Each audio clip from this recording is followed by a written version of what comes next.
스터디 카페는 그렇게 선뜻 추천하고 싶지는 않습니다. 제가 초심을 결정하게 된 동기는 순전히 제가 아니고 주변에 있는 젊은 층 수요자들로부터 받은 의견을 토대로 했다고 보시면 됩니다. 저는 조영환입니다. 초심 스터디 카페 석계역점을 운영하고 있습니다.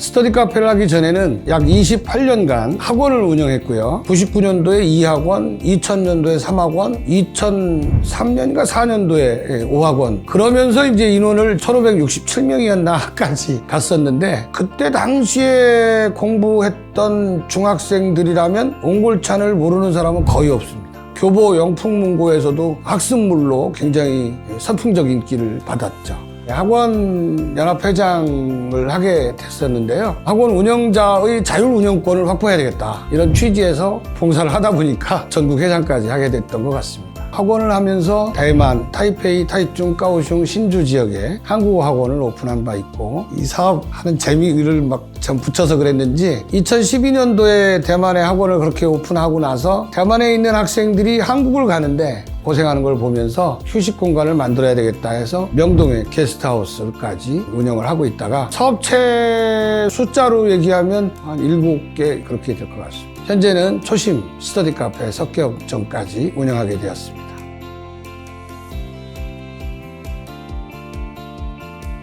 학원을 운영하고 있는 중에 경제적 어려움을 맞이하게 되니까 학원하던 사람이 엉뚱한 다른 업종을 못하지 않습니까? 그래서 유사한 업종을 찾다가 보니까 그때 당시 스터디 카페가 흥행을 하고 있길래, 나도 우리 학원 학생들과 또는 공부하는 학생들의 어떤 장소 임대라는 의미에서 스터디 카페를 해봐야 되겠다 해가지고 한 6개월 정도를 공부를 했습니다. 그래서 이제 스터디 카페에 관심을 갖게 됐고, 또 하나의 제 생각 중에 하나는 연금 품목 중에 하나, 나이가 들어서 일도 해야 되고 또 수입도 조금 있어야 되겠고, 이런 어떤 공간으로 생각하기에 괜찮은 것 같아서 스터디 카페를 열게 됐습니다.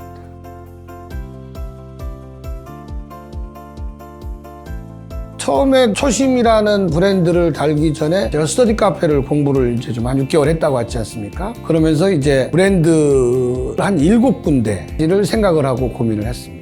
저도 충분히 스터디 카페 이거 시설할 수 있다. 주변에 있는 학원 원장들도 스터디 카페가 뭐라고 그거를 프랜차이즈를 하느냐고 저한테 그러던데요. 그런데 일단은 제가 공부를 하면서 브랜드 7군데를 이제 섭외를 했고, 공개 경쟁 입찰 방식을 적용을 해서 그 사람들은 자기가 입찰 대상자인지도 모르고 와서 설명회만 하는 걸로 알고 설명에 참여를 했고, 우리 간부들 거기에서 설명을 듣고 평가하는 방식으로 해서 3개 업체를 뽑아내고, 또 3개 업체를 대상으로 해서 학원 선생들이 한 20명 되니까 20명을 대상으로 해서 이 3개 업체를 특징, 장점 이런 것들을 부여해주고, 또 20명이 되는 선생들이 우리 학원 졸업생들 5명씩을 선정해가지고 설문조사를 받아서 약 100명 정도가 참여한 참여인단에 의해서 스터디 카페 1, 2, 3위를 선택했습니다. 거기에서 제일 결정적인 역할을 했던 게 대학생들의 설문조사 인지도 1위 초심이었습니다.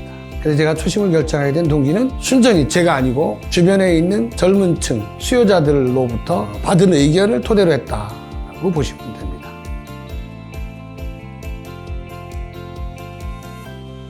학원에서 했던 홍보 방식을 전부 다 동원해서 가오픈 15일 전부터 주변에 홍보를 하고, 대학, 고등학교에도 알리고, 학교 앞에서 전단지 스티커하고 기념품, 볼펜 이런 걸 별도로 먼저 제작해가지고 학원 홍보물하고 그 초심 홍보물하고 같이 넣어가지고 동시에 진행을 했죠. 주변 지역에 현수막 홍보하고 게릴라성 포스터라든가 이런 것들을 했던 게 이제 주요했던 것 같습니다. 가오픈하는 첫날 학생들이 바로 꽉 차더라고요. 줄이 있을 정도로 와줘가지고 다행히 초심 오픈까지는 성공한 것 같습니다. 지금까지 1년이 됐는데요. 성공적이라고 볼 수는 있죠.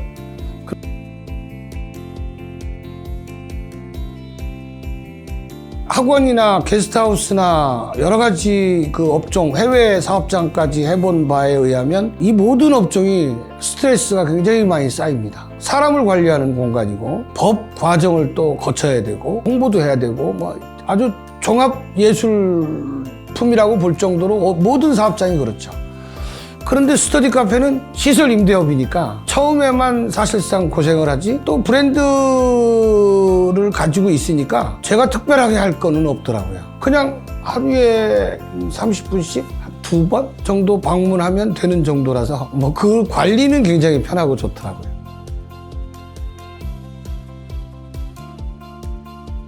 학원은 10시에 규제가 됩니다. 애들이 어디 가서 공부를 해야 되는데 스터디 카페가 바로 인근에 있으니까 학생들한테는 더할 나위 없이 좋죠. 또 학습이라는 게 왜 같이 어우러져 가면서 공부하는 그 형태에서 오히려 성취감이 더 나오지 않습니까? 그런 의미에서 보면 스터디 카페는 바로 보완적 기능을 할 수 있다고 생각이 되어져서 학원하고 딱 맞아서 좋은 점은 있습니다. 학원 원장들도 많이 관심 갖고 있어요.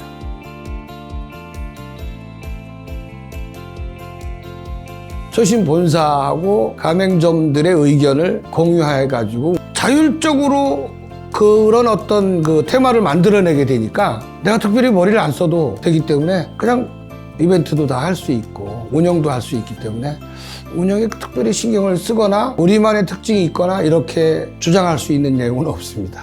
혼자 하는 친구가 한 2-3명이 있는데 이 친구 굉장히 고생 많이 합니다. 공사도 나만큼 했던 친구인데도 공사를 다시 하게 되는 경우도 생기고 키오스크 상에 문제가 발생하고 이랬을 때 해결되는 게 없어서 아주 애를 먹는 것을 아주 지근거리에서 보고 내 능력으로 되는 게 아니었구나. 브랜드라는 게 그래서 필요한 거구나 하는 걸 제가 절실히 느꼈습니다. 지금도 그래서 편안하게 하고 있습니다.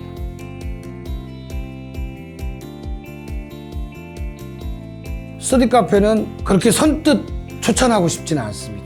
크게 되지 않습니다. 만약 한다면 2개나 3개 간 사람이 그 정도 돼야 수익성이, 그래서 신중하게 생각을 하되 내가 주업이 있고 이런 사람이 부업으로 보조적인 어떤 사업장으로 생각을 하고 해야지 이게 하나에 목숨을 걸면 큰 낭패를 볼 수도 있습니다. 신중하게 해야 한다고 하는 것이 제가 특별하게 전해주고 싶은 말입니다.